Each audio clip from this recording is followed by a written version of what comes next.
நாடார் சமூகமும் காமராஜ் பக்தர்களும் கலைஞரை பார்த்த பார்வையிலிருந்து ஸ்டாலினை பார்க்குற பார்வை வேற.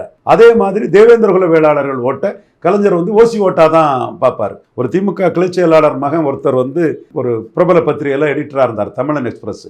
அப்போ அவர் சொல்வார், தலைவர் இப்படி பண்ணுறாரு, இந்த கம்யூனிட்டி கைவிட்டுட்டாம்னா அல்லது தனியாக போயிட்டான்னா சவுத்தில் ஒன்றுமே வராதான்னு சொல்லும்போது, நான் இலவச ஓட்டாட்டு கலைஞர் ஏமாத்துறாருன்னு சொன்ன பிறகு ஒரு ராய்சபா மட்டும் தங்கவேலு சங்கரங்கோயில் அவருக்கு கொடுத்தாரு. அதுவரை அந்த கம்யூனிட்டியை தேவருக்கு எதிராக ஓசியில் ஓட்டு போடக்கூடிய கம்யூனிட்டின்னு கலைஞர் ஒரு நெகட்டிவ் பொலிட்டிக்ஸாக தான் பண்ணார். ஸ்டாலின் அப்படி பண்ணலை. இன்னைக்கு தேவேந்திரகுல வேளாளர் பேர் மாற்றத்தை மோடி பண்ணி கொடுத்தாருன்னா அடுத்த நிமிஷமே சர்டிஃபிகேட் கொடுன்ட்டார். தியாகி இமானுவேல் சேகரனோட நினைவு நாளை அரசு விழா வாக்குறதுல சில சிக்கல் இருக்குது. அது கசப்புகளை மேலும் பார்க்கும். அது சரியில்லைன்னு பிறந்த நாளை அரசு விழாவாட்டு அனௌன்ஸ் பண்ணிட்டாரு. தியாகி இமானுவேல் சேகரனுக்கு மணிமண்டபத்தை இது பண்ணுறாரு. உதயநிதி ஸ்டாலின் இமானுவேல் சேகரன் நினைவிடத்துக்கு போய் அந்த உயரிய மனிதர் மரியாதை தியாகி கொடுக்குறாரு. கலைஞருக்கு இப்படி ஒரு அப்ரோச்சு தேவேந்திரகுல வேளாளர் கம்யூனிட்டி மேலே கிடையாது. முக்கியத்துக்கு எதிராக ஓசியில் ஓட்டு போடுவாங்கன்னு கலைஞர் நினைப்பார்.